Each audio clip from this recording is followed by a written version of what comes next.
Welcome in, everybody. This is Too Much Movie Night. Follow along while we go back in time through our favorite movie night movies and see how well they hold up. I'm one of your three co-hosts, Brian. Beside me, I've got JJ and Steve. Fuck. Yolanda, baby. Together each week, we'll spin our wheel to see which movie we'll be viewing. At the end of the pod, we'll rate our movie on our Too Much meter. We'll keep track of which movies hold up to be the best movie night movies. Thanks for listening in, and give us a follow to keep up with our weekly episodes. JJ, I don't think that was a quote from the movie. No, it wasn't. It was a deleted scene.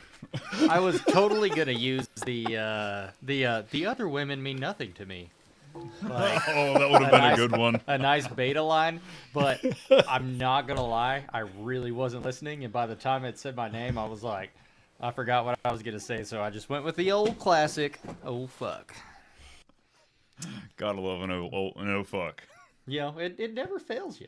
It never fails. It's like it's Old Faithful. Absolutely. Is what it is. Speaking of Old Faithful, something this movie's probably never been called. We have The Last Starfighter in front of us this week. Steve got a back-to-back. Is this 2 movies in a row for you? Oh, man, I don't know. This is probably 3 in a row, I think. You know, we had a lovely stint this winter of like 10, 12 movies of like, you only had 1, maybe 2. And the numbers, they come back to us every time. Steve, he's back up there. I think we're all tied now on movie choices. This was The Last Starfighter. And that's an awesome movie. You have the soundtrack going in the background there. Yeah, we're going to have to cut that. Universal, tear our shit apart. Word. No shit. But yeah, man. So The Last Starfighter coming in with this one heavy this week. This was awesome. Yeah, this was a 1984 classic. I've been like thinking about like, okay, we've had a couple of different little categories to put this one up there, but I've been trying to get you guys to have a little bit more culture, experience some more nostalgia type stuff. So this was a big one for me. It's not nostalgia. Neither one of us had seen. I guess I don't know if JJ, you haven't seen it, but this is definitely my first time viewing this. I've seen Star Wars I've seen space movies before, but this was my first viewing of this particular space movie. JJ, what about you? Yeah, so I'd never even actually ever heard of this movie before. And then I started looking at it, and I have never actually even heard of any of the actors in this film before as well. So that was also like, I got my cherry popped in multiple ways. Yeah, this Man. unknown all across the board here. See, because again, that's like this. Y'all aren't cultured enough yet, but we're gonna get we're there. not 50. But we are going to get there. We will get there, right? So one of these days, you guys will be able to tell your kids, you know what? I saw that movie. I remember that movie from back in the day. That was awesome. Yep, the worst hour and 41 minutes of my life. Really? No, not quite. I've seen The Fly. But this is The Last Starfighter. After Earthling Alex conquers an arcade game called Starfighter, an alien named Centauri recruits him to be part of an elite legion of fighters. Leaving behind his trailer park home for the outer regions of space, Alex becomes the last hope for the Star League and the hundreds of worlds, including Earth. This came out in 84, so this was like 7 years after Star Wars first came out. Low budget movie, only pulled in like $6 million. I kind of looked this up, and this had a way bigger wave in the VHS life of the movie. This movie came out the same weekend as Ghostbusters, so it's gonna have no shot. Ghostbusters took over there, so this was definitely a movie that kind of grew later. So Steve, I guess you would have been a wee lad. Young lad when this was out. Was this a movie you saw in theaters or? Oh no! This definitely didn't see the movie. We didn't go to the movies much when I was a kid, at all. But so yeah, this was a VHS movie, and it was, man. I was 12 years old when this came out. This was and this was kind of one of those things of like, man, it was just, I don't know. It was that imagination piece right there in the mind of like, man, what if that would be so cool? Check this out, and stuff. So that's why this kind of made it into the fantasy category. So did you see Star Wars as a kid then too? Like did you see them as rival movies? Like did you like one over the other, or was this just another cool space saga for you? So no, this was by no means a Star Wars rival at all. I did see Star Wars in the theaters when I was a kid, and I mean we went to the movie theater to go see that. It wasn't. I mean I don't remember this movie being 7 years old because I don't remember when. I thought like Star Wars came out like 79 or something like that. 77 was A New Hope. So, wow, but so these movies are completely different categories. It is not. It does not try to be Star Wars. It doesn't even pretend to be Star Wars. Did you listen to the audio in the beginning? This entire thing was a bunch of guys. Probably they don't even know what drugs are, but they were like, you know what? That Star Wars movie was great. How can we make a shittier version of that? No way! These guys, these guys exactly weren't. What the Last Starfighter came out to be. This movie was it was based on a video. I mean, like they were like because completely different, right? Star Wars was talking about this. It was like trying to be like a real alternate universe. These guys were writing about like if a video game that you're playing kind of comes to life, right? Because this was the video game era, which was like all about, you know, asteroids and Pac-Man and all kinds of other, there's Galaga, whatever, you know, all these, this was like, hey, what if my video game was actually, training me to be something else, or I'm gonna, you know, if I conquer this. So that it was not a Star Wars remake, a reboot, or even a competition with Star Wars at all. Let's kick off this trailer and we'll really dissect this movie. Let's do it. JJ, are you just out, or did you cut out? No, I'm in, but it keeps telling me that my camera is like offline and y'all keep freezing. Let's hit this trailer and see if you can buffer in that time.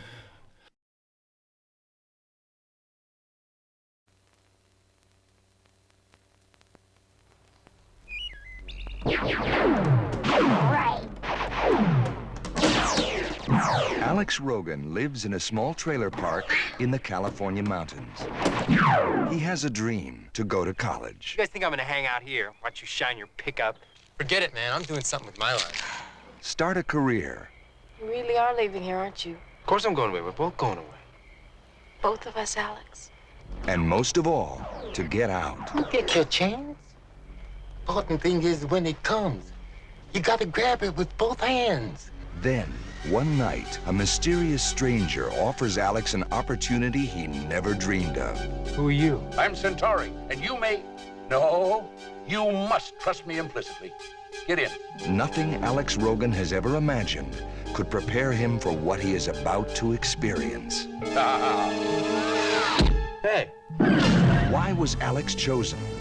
And will he ever return? Where are we going? Trust me. Oh, you're gonna love it. Love it. Look out! Oh, dear.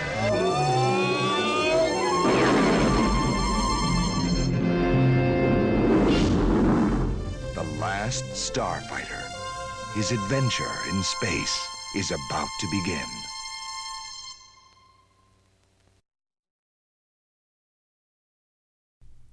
"1984's The Last Starfighter begins with teenager Alex Rogan, who lives in a mobile home with his mother and younger brother named Lewis. Alex is frustrated with his life and becomes even more so when his application for a scholarship to school is denied. There's little to do in the trailer park where Alex lives, except play an arcade game called Starfighter. In this game, the player must defend the frontier from Xur and his evil Kodan armada in a fight to the death as part of a space battle royale." Okay, everything seems to be working a lot. JJ, you're back. You look good. You're on the bottom now. I know you're usually a power top, but yeah, I know. Can we change that? I don't like being the. Sorry. Wait, what the fuck? Suck it, bitch. You can hang out down there with your Starfleet ships. I'm gonna surround myself with the fucking starfighters here. It just like kicked me. So I don't Well, know we what were happened, trying to but- boot you. We were actually trying to boot you. because Yeah. we're like, you need to fucking reset. Just fucking shut it down, unplug it, wait 10 seconds, plug it back in, and roll again. Finally, I held the power button down on the MacBook, and I was like, fuck this. Because it was like completely frozen. I was like, fuck this. Held the power button down. And I was like, I'll rejoin. Cool. Well, yeah, we were talking about that lovely, the trailer park. What was it? The Starbright RV and motorcade parking place. Too friendly for my taste. Like, it seemed a nice enough place. Like, as far as RV goes, like, you don't have the local crack whore walking across the street or anything like that. So, like, that felt like, okay, I wouldn't mind growing up there if I had to be somewhere. Well, but, you know. I mean, think about the Cheers theme song. Sometimes you want to go where everybody knows your name. I don't want that to be my neighborhood. Right? Like we were saying, Alex was the town bitch. Like, he had to do everything. He was literally like, oh, my cable's out. How am I going to watch my soaps? Like, all right, you old bitch. I'll be there in a minute. Calm your fucking tits. Like, dude, give the man some time to reflect on his life. He's a 17-year-old kid. He's trying to make the best out of himself and get out of that fucking place. And there's a valid reason. I will say I agree with Alex 100% that, yeah, I got to get the hell out of here, and it can't come fast enough. Oh, dude. So totally. You know what?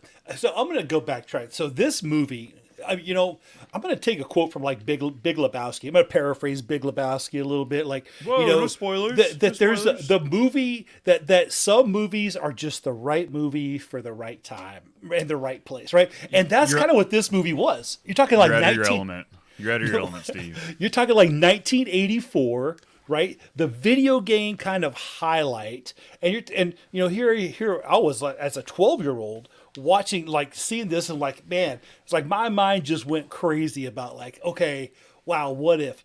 But then you see this guy who's living in this kind of a shitty little place. Yeah, he's got a kind of a relatively hot girlfriend, but this would have been a love interest of mine had I watched this as a kid.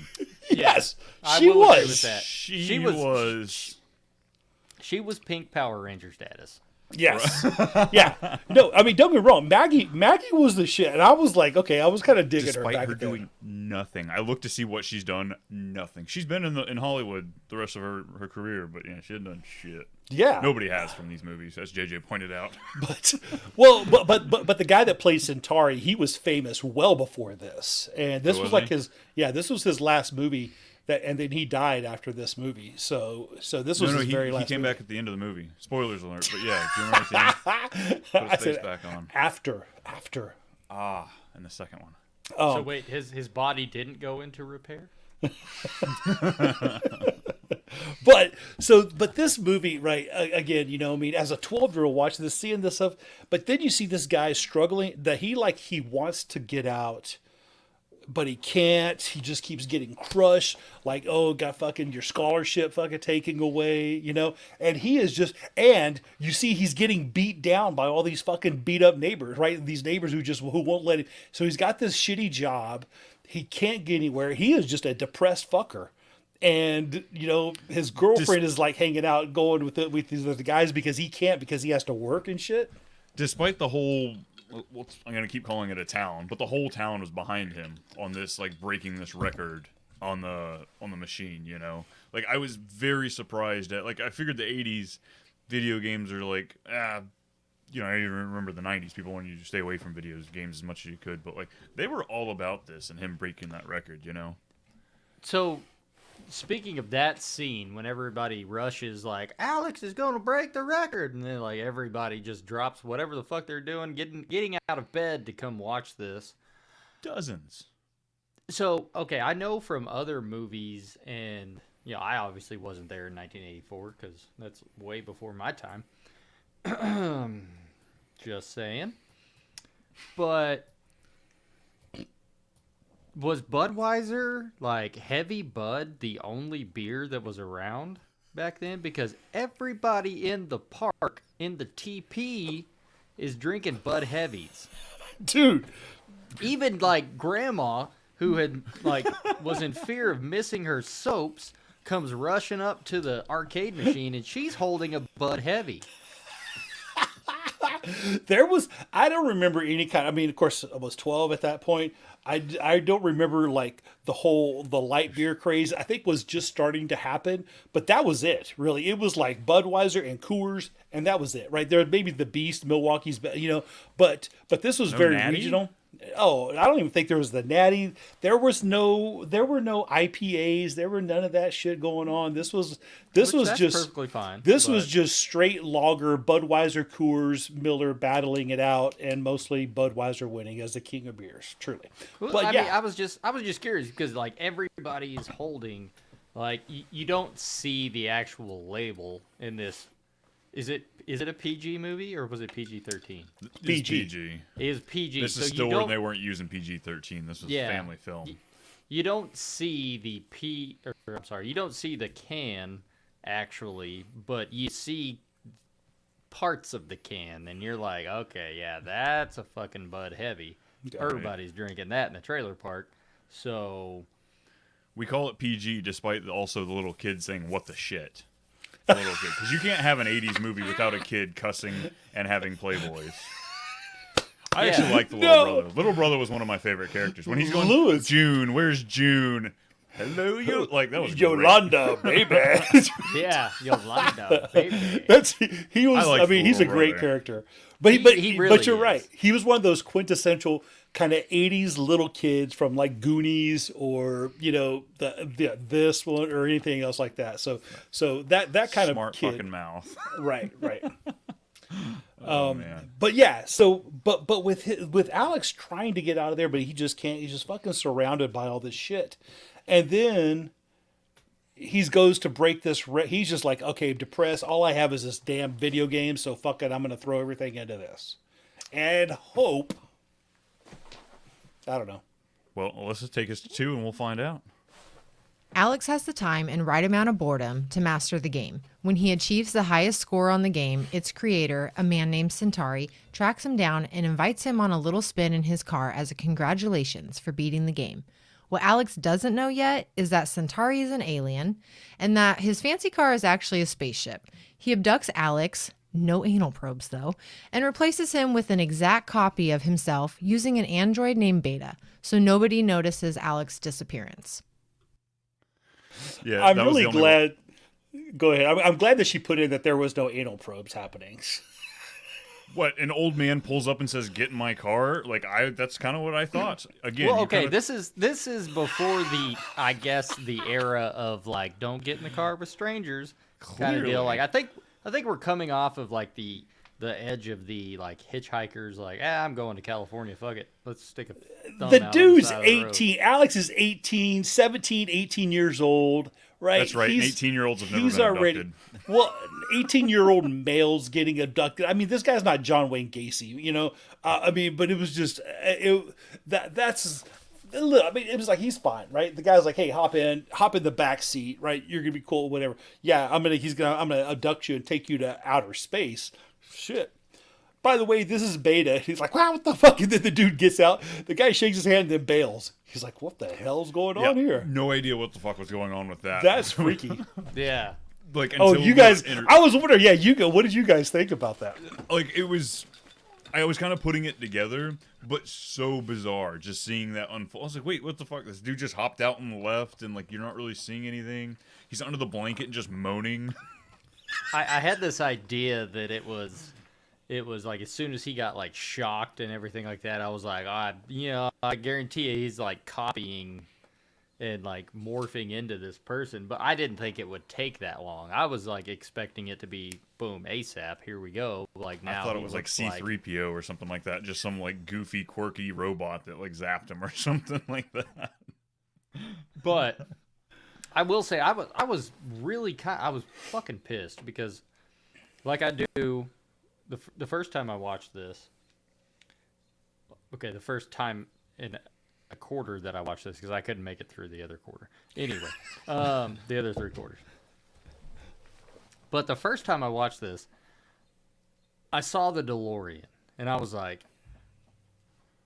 they're fucking. They rip off Star Wars. Now they're ripping off fucking Back to the Future. Like, this is horseshit. Even though it came out before Back to the Future, but I still count them as ripping it off. I was so pissed off whenever I saw that it came out in 84 versus fucking 85 when Back to the Future came out. I was like, you gotta be fucking They probably saw kidding me.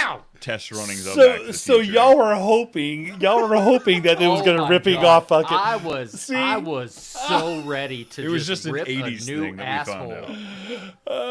Yes. But just DeLoreans were a fucking so actually Back to the Future fucking ripped it off from these guys, which is crazy. But I will say this, like, actually having had watched a documentary on the DeLorean and John DeLorean and everything like that, nobody this day and age knows the DeLorean for the actual car that it was. They only know it from Back to the Future. An underpowered stainless steel vehicle Yeah. with gold wings. Yeah. That's what it was. I mean, it was a hunk of shit, and obviously it didn't last.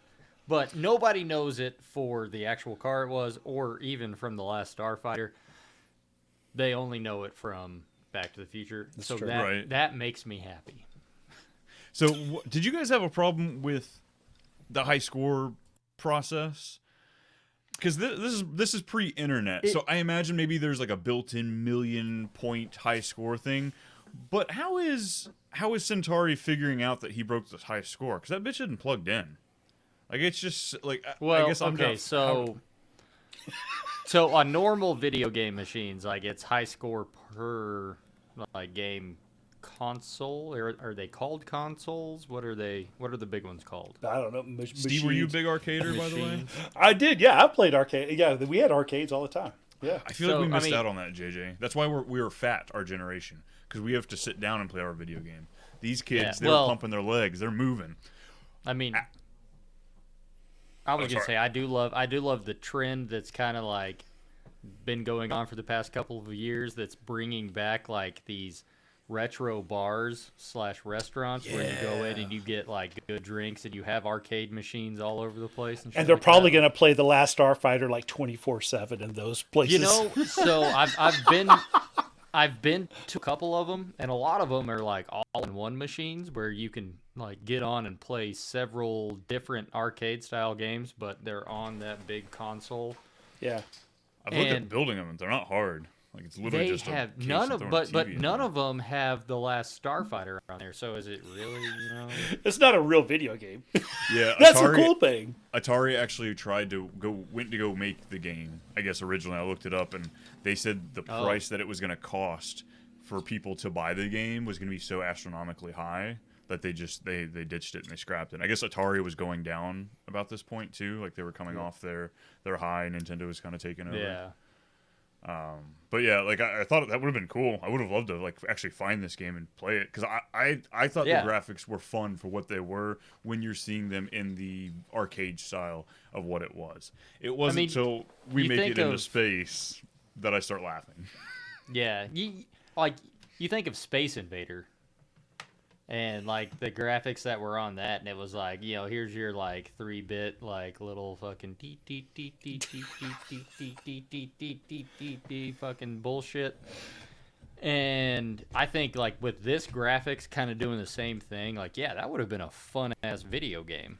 I kind of saw it like it was like the Millennium Falcon turret. Right, like that's what it was. Like if you were in the Millennium Falcon turret, like got ripping like off Star Wars. What movie was that from? Oh, I'm just saying, but that's what I think the game like seemed like too, and from whenever he was like actually doing it, that's what that's what I could imagine, and maybe that's what the guys are thinking. It's like, okay, if I was sitting in the Millennium Falcon like thing, what would that look like? And and taking those and computer generating it instead of just using the model stuff from like Star Wars. But if you notice on the actual game console, because I actually went back and looked at it, on the actual game console that he's playing, it doesn't have like a rotary stick. Yeah, I was interested to, like, you know how he did in the spaceship where the chair was rotating in circles and doing this and that. Like, he didn't have that rotary stick on the game console. It just like automatically moved to where these spaceships were. So it's kind of like Fucking lock on targeting, cheating. Centauri is like, we're kind of throwing a little fucking bone here. You shoot the ships, and if you shoot the ships well enough, then here's your, as he says, I didn't do the sword and the stone trick, but kind of did. Oh yeah, that's what this was. Find the one, the one that has almost like the Force. Well, like I don't think he was trying to find the one. He was just trying to find anybody who may have some kind of skills to go. Not some. But I mean, you see the machine. Score. You see the machine like flashing, and like Alex like looks over and sees it like going crazy and like kind of vibrating and going off kilter, and he's like, "What the fuck is going on?" And so it was obviously like a communication portal of some sort for that day. And that answers Brian's question. It was the upload. Yeah. Right? So how did pre-internet it was uploading to outer space to Centauri. Yeah, it was going to Rylon or whatever the frontier. Well, Alyssa, let's take us up to space so we can get to my next problem here then. Centauri informs Alex that the Starfighter game is more than just that. It is based on the real-life conflict between Rylan's Star League and the Kodan Empire. Zur is a traitor to the people of Rylan, and the Kodan's empire has promised to give Zur full control of Rylos once he helps them defeat the Star League. The Starfighter Alex plays on Earth is basically a simulator to find those individuals with the gift to blow Rylo's enemies to pieces. Centauri recruits Alex as a gunner for Gunstar, one of the Starfighter ships. He then meets its reptilian pilot named Grig. He is a sight for sore eyes, my goodness. They must help protect the frontier, which it turns out is an immense force field protecting not only Rylos, but a number of other planets from invasion. So at this point, my lovely fiance had decided to come and sit down and watch the movie with me. She picks the best points to sit down with you. And so you see this turtle-headed fuck. He looks like what happens when my ass turtle heads. Like he is the turtle-heading shit that is like, I'm not gonna make it to the bathroom. Like, so This is true. So this is where she joins in, and she first words out of her mouth, "What the fuck is this?" And my words back to her were, "Yes, exactly." Man, see, you guys should have just you gotta watch it. Put yourself in the mind of somebody back in 1984 saying, "Okay, you know what? I'm watching this." Yes, it was intentionally corny. There were some intentional corny pieces in this movie, but no, Griggs Galaxy was Quest is corny. This is trying to be something that it's not. I don't think so. It wasn't. This movie wasn't making an attempt to do that. See, I think you're totally missing that point. This movie wasn't trying to be a serious space movie. It was like, okay, we're gonna have some fun. It's a kid movie. Let's have some fun with it. We're gonna try these graphics. We're gonna try computer generated graphics again. We're gonna have some fun with this, and I think that they did. I will give them that. There's almost like 30 full minutes of computer generated stuff in this. Does it hold up nowadays? Absolutely. Hell no. Not much does. There's movies 5 years ago that don't hold up. But I will give them that. They went for it there. Yeah, think about it. Is this movie, which I don't know really what the first movie to really use the high pressure, computer generated graphics. I don't know what that movie is, but is this one of the first movies that actually had that? And what would CGI nowadays be like without this movie? Because there was a lot of CGI in it.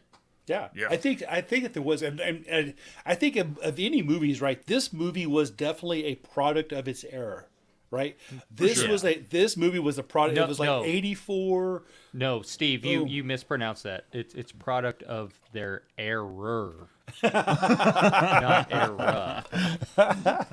Man, go ahead. but as a movie, you're saying again a product of its era with again with those what those graphics were at that time.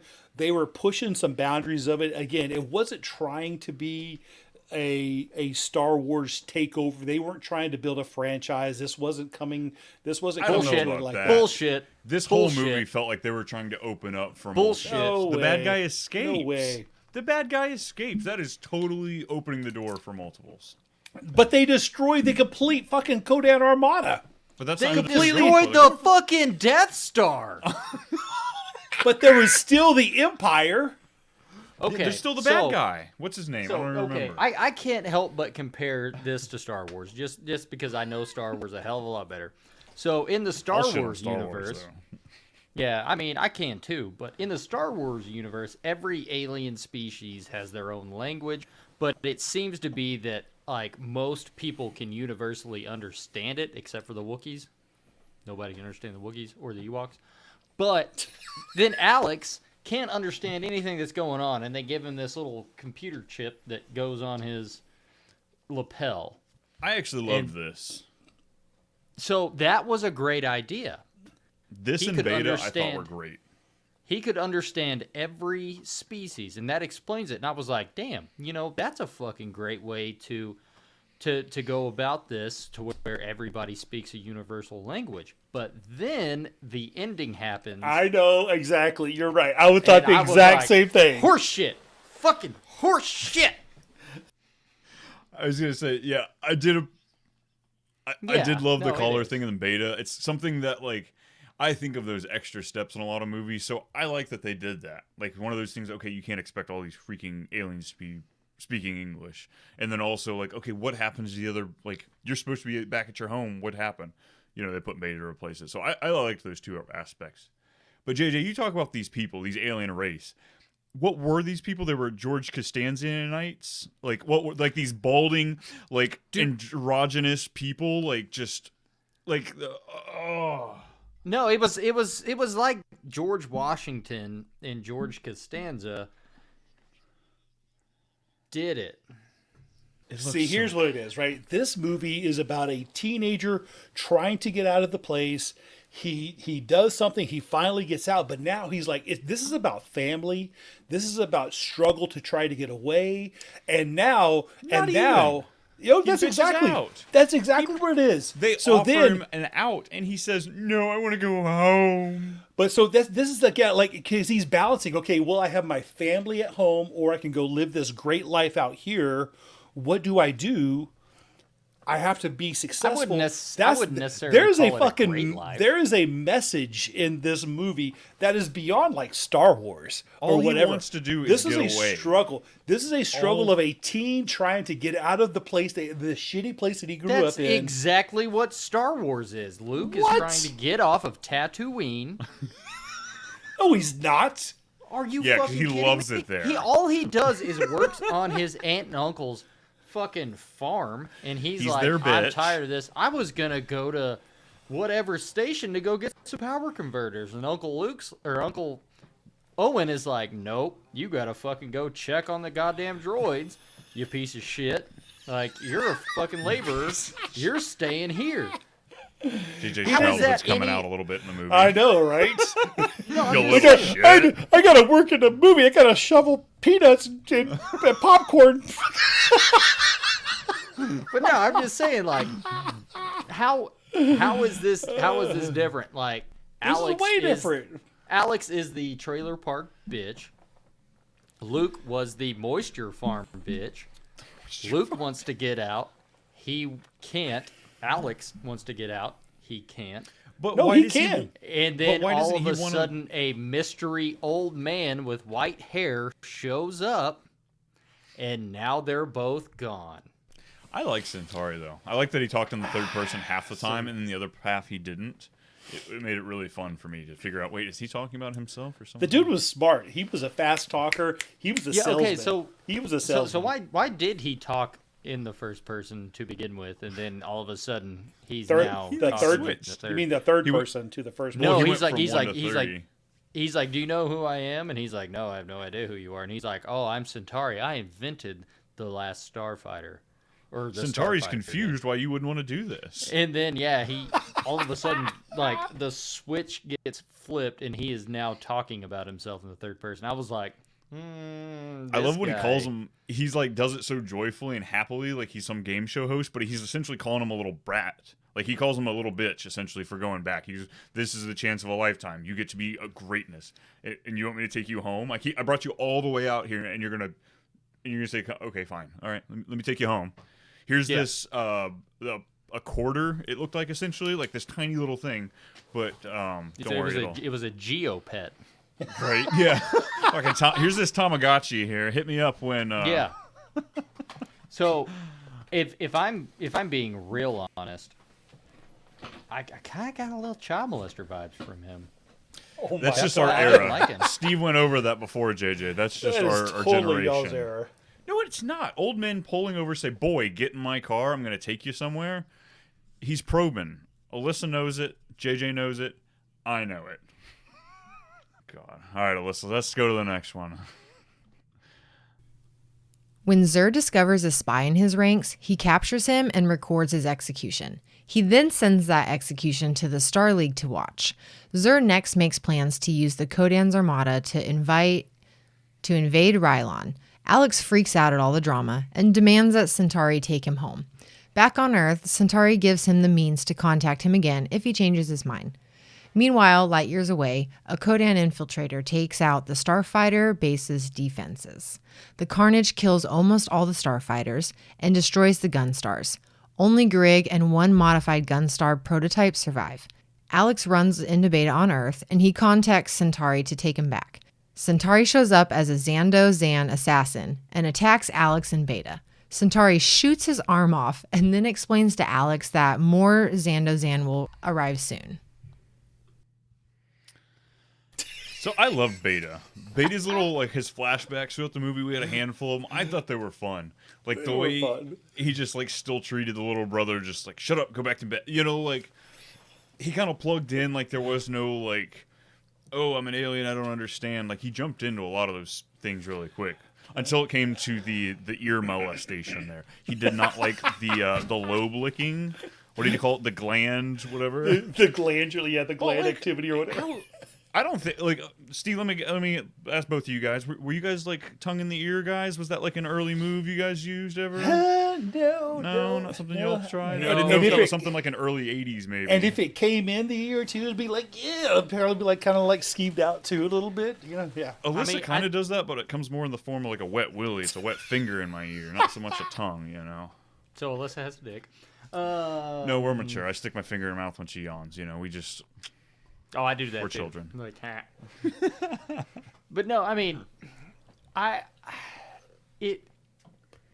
love Beta because he was hilarious. Him and Lewis were the comical relief for this entire movie, and you could tell that Beta is like, I am a human. And I know your memories and I know the people, but I don't know how to interact with your memories. So, yeah, he freaks the fuck out when he gets a tongue in his ear. That random ass laugh. Yeah, that was creepy. Talk about, like, in the truck. Like, what am I supposed to do? You're supposed to maybe have fun, have a laugh. When he just looks so weird and uncomfortable. Man. All right, dude. Yeah, you're making me uncomfortable.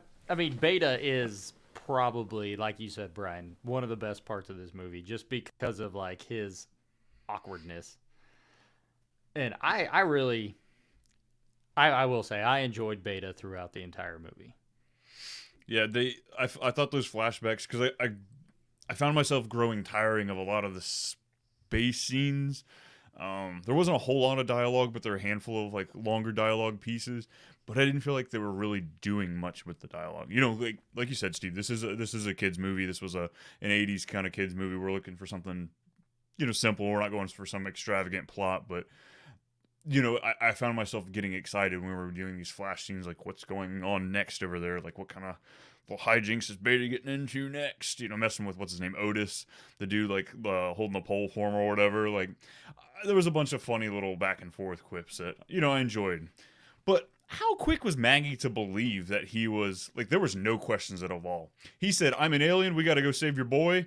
Let's go steal his truck. And she was, okay. She was on it. Yeah, She I know. proved that, she's in the trailer park. She's, I mean, it's one thing for her to, like, just sit there, like, the lies that you're spewing out of your mouth right now, like, you know, you have to be on drugs. And so I'm sure in her mind it's racing around that she's like, this motherfucker is just trying to get laid and it's not working.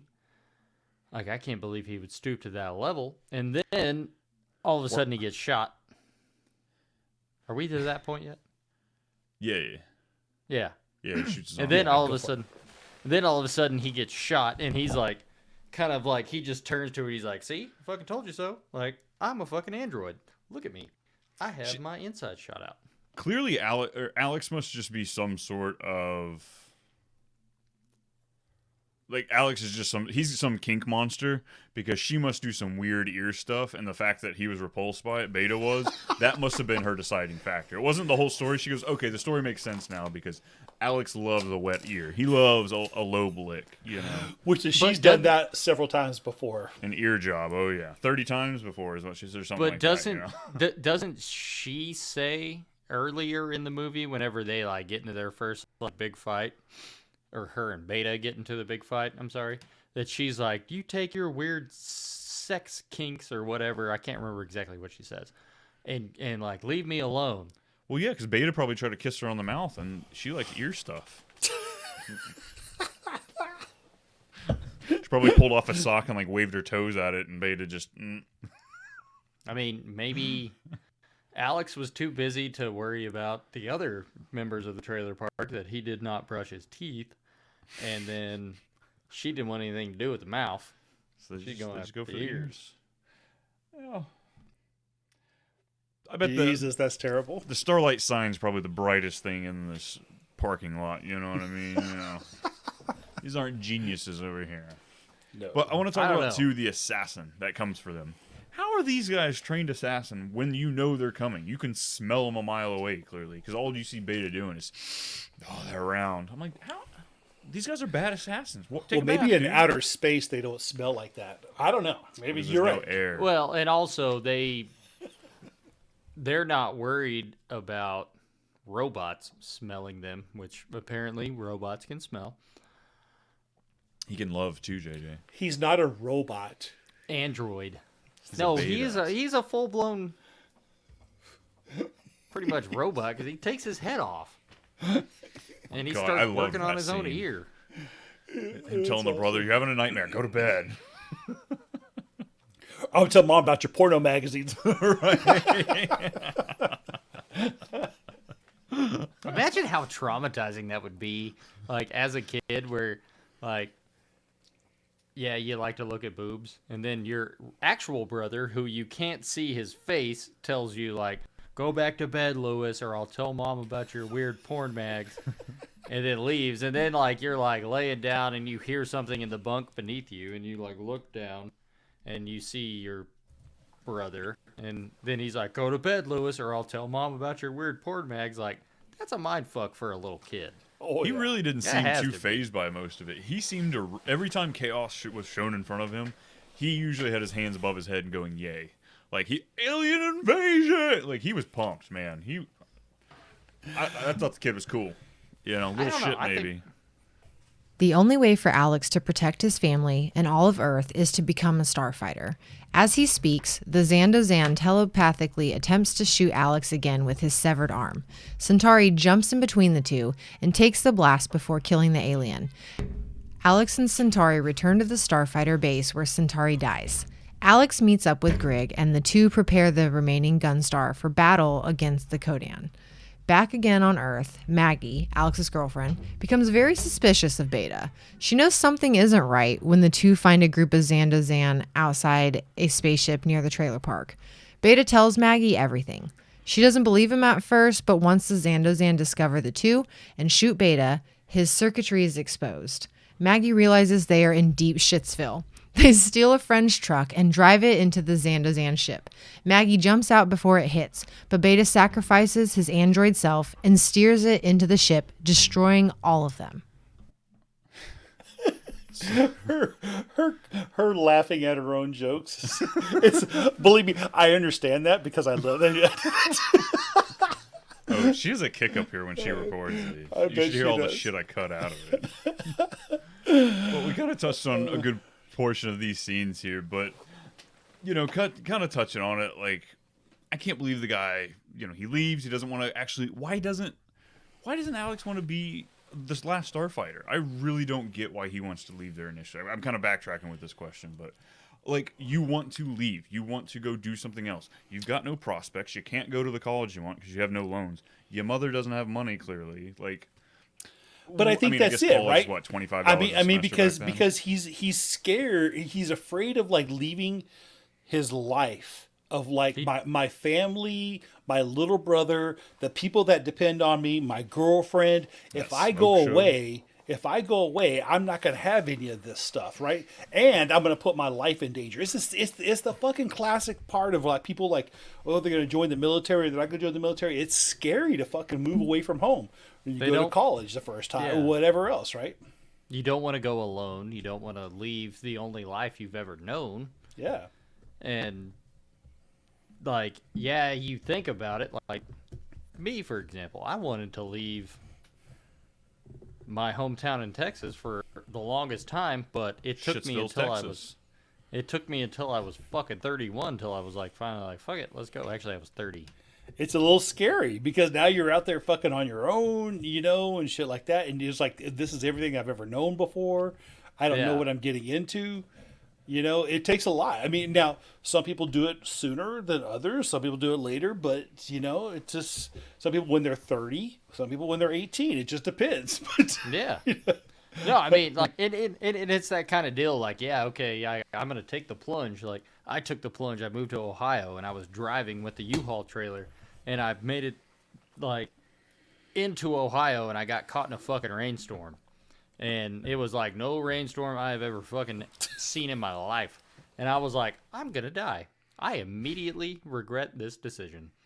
I could just turn around and drive the fucking 17 hours back home. But then I was like, nah, fuck this. Kept going. And, here we are today. That's basically the same story as Alex. Yes. It's a coming of age. Coming of age story. But Ohio is a lot like space in dealing with the aliens and shit like that. You never know what you're gonna get. You ain't got no legs, Lieutenant Dan.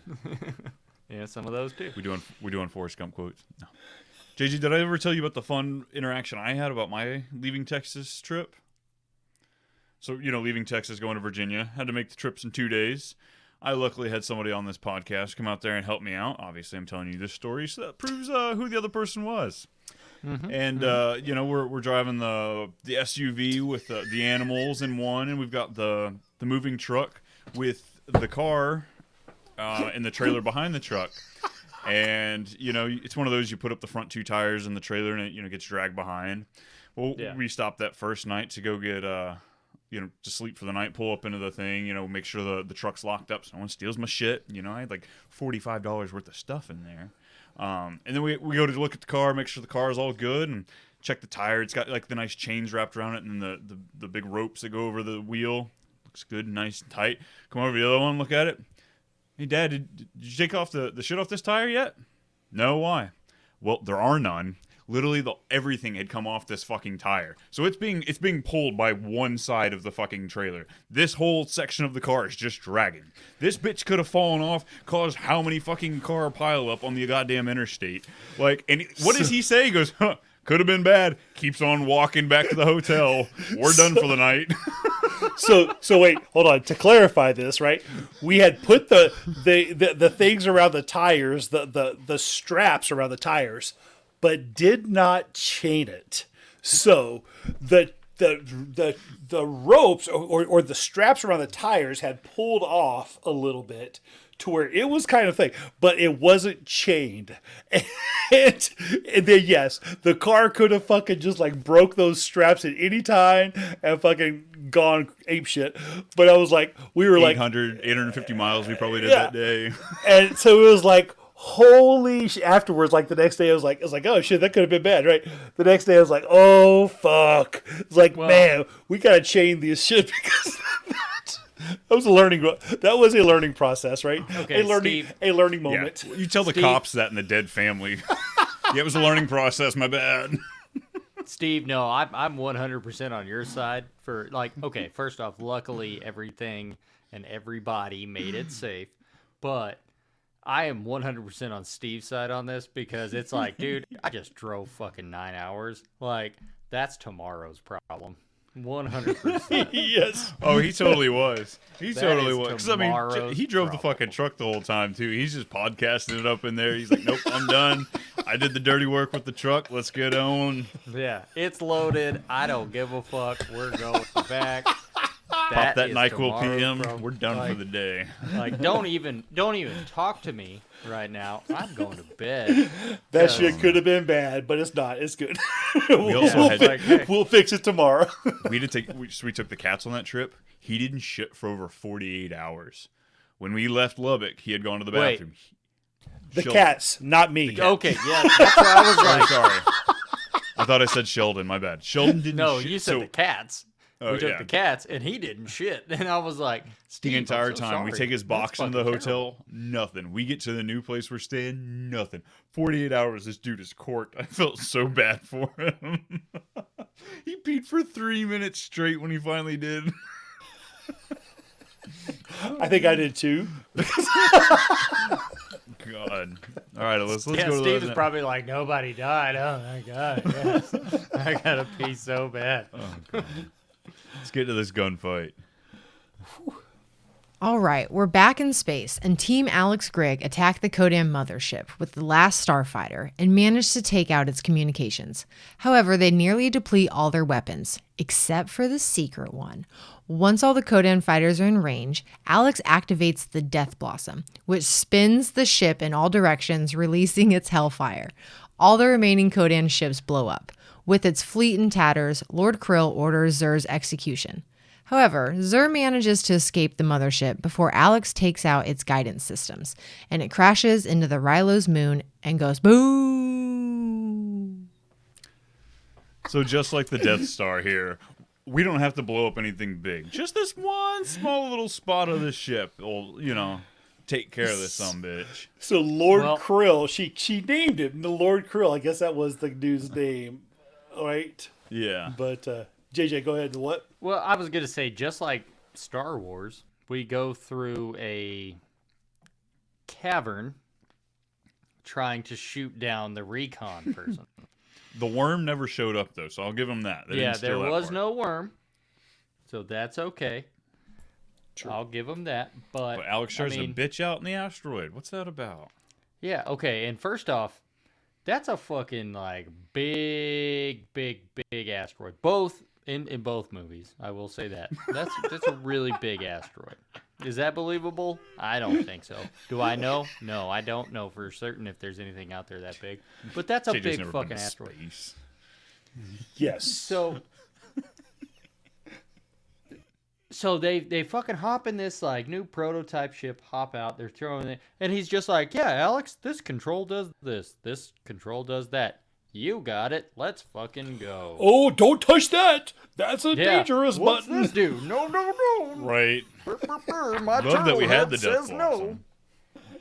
It's really in the spaceship scenes that yes, you do become to respect Griggs more, but you really think that Alex is a dumbass because the amount of reverse psychology that's going on during these entire scenes, it's like, oh, well, I mean, I guess if you just want to not fly and save the universe until they eventually attack Earth and take over that, Or his, You oh, that's a can. great plan. Too bad we don't have any starfighters left to do it.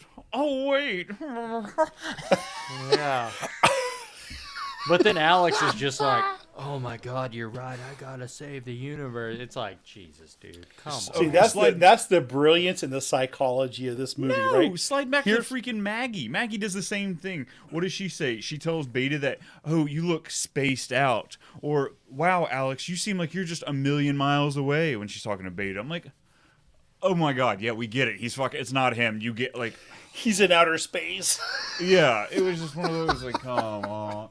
And again, maybe I need to. I treat this more as a PG-13 style movie because it's probably what it should have been given. No, but it shouldn't. It shouldn't. Well, have. it was on. The kid said shit. The kid said shit. Show me a Disney movie where the kid says shit. Show me a Disney movie where you see the actual cover of a Playboy. Yeah, again, that's what I mean. Like, this is one of those borderlining PG-13. There probably needs to be like a PG-10 maybe. But like, I look at it less as a kid movie, and I probably need to put those kid movie glasses on a little bit more for this. But also, like, kid movies, who's sticking their tongue in somebody's ear? PG-13, right there. I'm going PG-13. I'm voting. Voting that now. This is not a PG-13 movie at all. No way. Well, So that it Death just says Blossom shit. scene was so violent. I mean, come on. Whatever. Oh, I'm sorry. It wasn't violent. What did you think of it, Steve? I don't know. Okay. So the Death Blossom scene was just great, right? It wasn't violent. He was False. just. JJ, It was go. It was a spin. It was a spinning spaceship shooting lasers. It was like the fucking Asteroids video game. At that point, I'm sitting there, jaw dropped at how fucking ridiculous this is. And I It goes look longer than over. it should, too. Yes. And I look over, and Hallie is just like, and I thought she had a stroke for a minute. Because it was Alyssa just. stared at me during this scene because she thought I picked it. I'm like, no, you talk Yeah. to Steve on this one. Hallie looks over at me and she was like, what the fuck is this? And I was like, I don't even know. I was like, I honestly, like, that was just so fucking stupid. Whenever he's talking loved about. I laughed my ass I off. didn't. I didn't. I You was like, should love it. Put yourself in the mind of a 12-year-old kid watching this in 1984. You'd be like, that is awesome shit. okay. Like, I would have I was like expecting the Blossom Bomb bullshit to do so much more cool shit. And it didn't. And I was really let down. You're muted. And nobody can hear you. No, I actually was too. I was hoping that it was going to do more cool shit. The people of Rylos proclaim Alex as its Lord and Savior. They ask him to help rebuild the Star League since the frontier is no more, and Zur is still on the loose. One of the aliens walks up to Alex and reveals himself as Centauri. He was just healing himself for a bit. However, Alex opts to return home to Earth for a few things first, and lands the Gunstar in the middle of the trailer park. Greg lets Alex's mother know how heroic he was. Alex asks Maggie to return with him to Rylos, and she agrees. Lewis wants to be just like his brother when he grows up, so he starts playing Starfighter. No word on if he's going to abandon their mother too. I had fun with that one. That was a dig That right was there at pretty- the end. That was pretty good. You mean I mean, Alyssa, leave home and leave your parents across the country, all the way across the country, while you go off and live Shut your up, we life? got her here. You trying to talk her away? No, I'm just saying. but no. I mean, look at it this way. He's like, at the beginning of the movie, he's like, yeah, we're going to Silver Lake. And she's like, I just got home from my second job and I'm about to go to my fourth. I don't have time. You need to go help Mrs. Kramer fix her fucking cable. Right. You're bitching about helping the widow Johnson over there as she's drinking her Bud Heavy. Is that what we're calling it, JJ? Word, but heavy, dude. Jeez. That's what it is. But JJ, kind of you and I alluded to, I very much felt like they opened up many plot lines, storylines for a sequel here.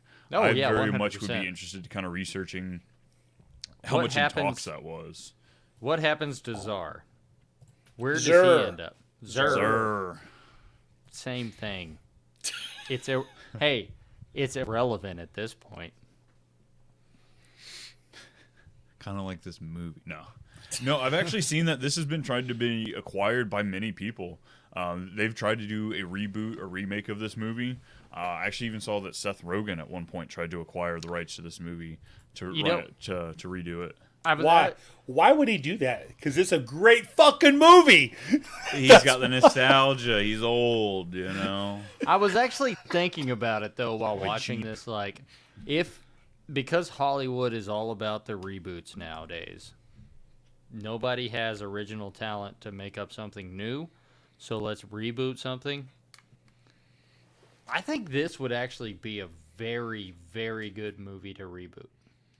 For sure. Do like some sort of like Netflix series or HBO series or something like that. Give us a handful of episodes.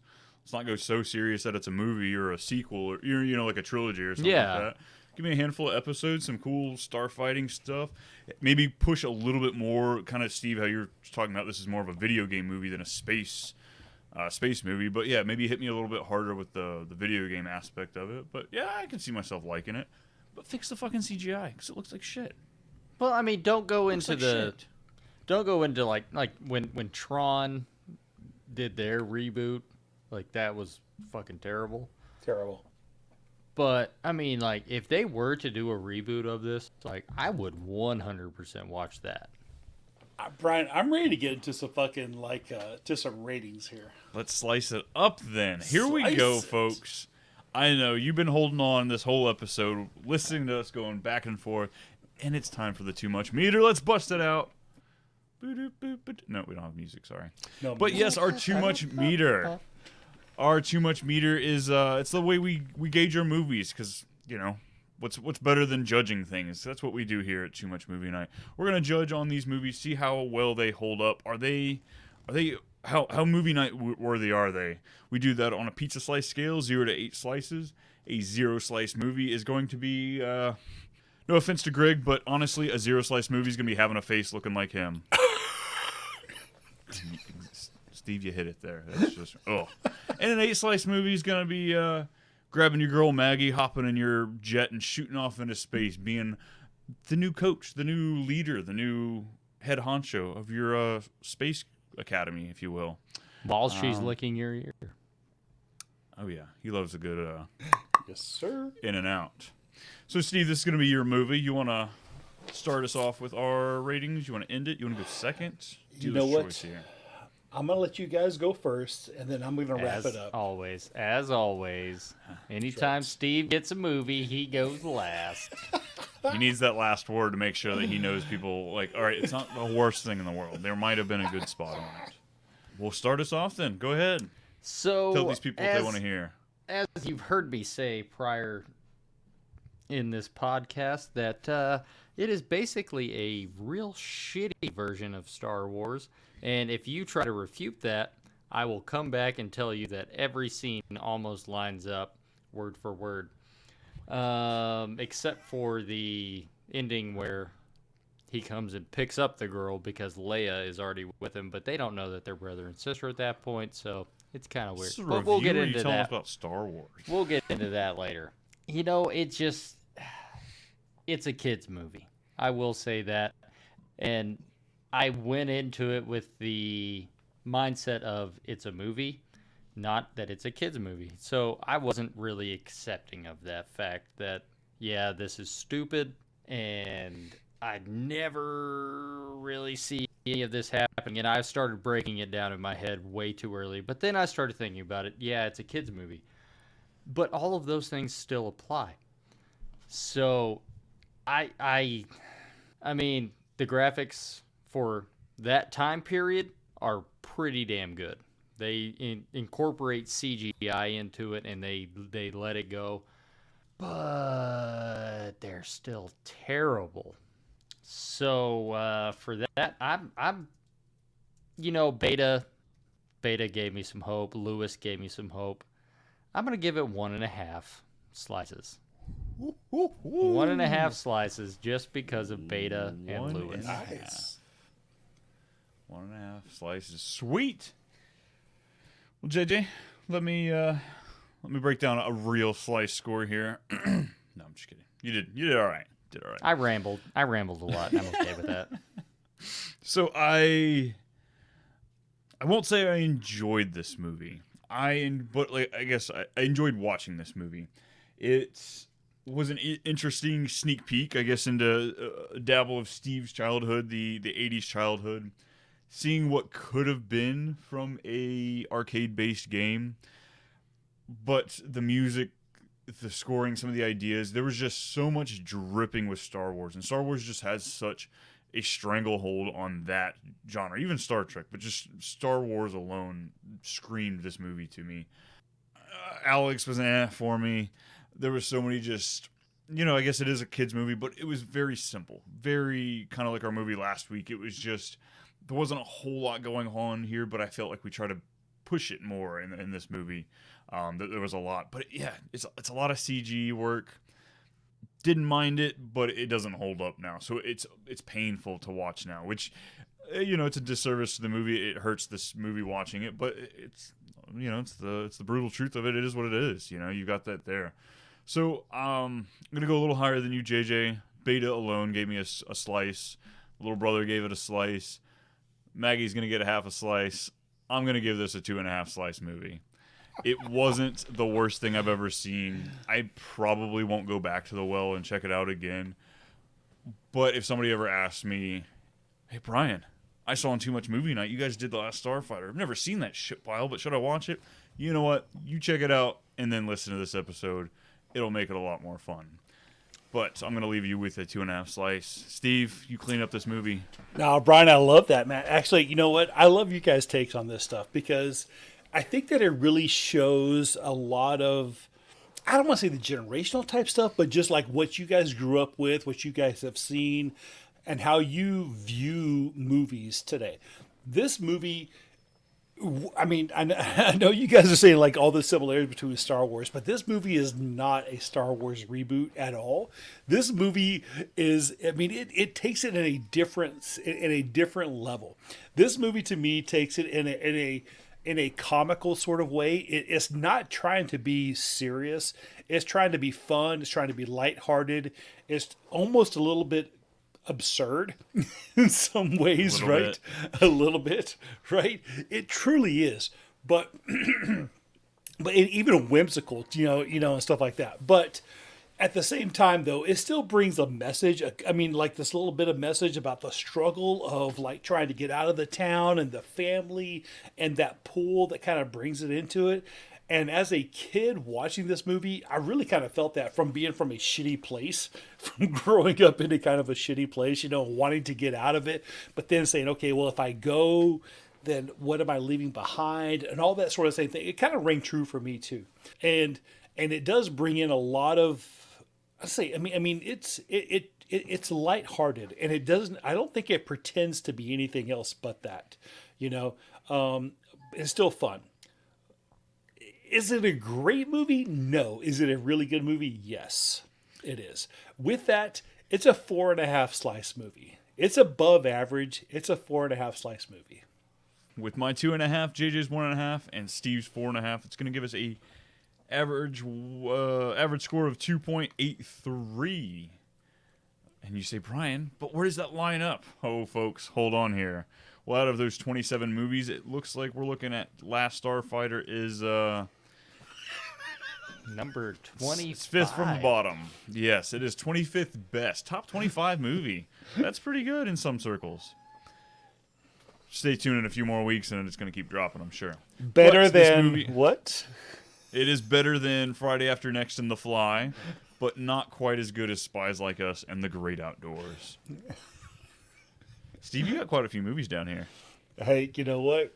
That's okay. I'm okay with that. 5 of the bottom 7. I'm okay with that because I think that speaks of the whole generational thing, and I'm all right with that.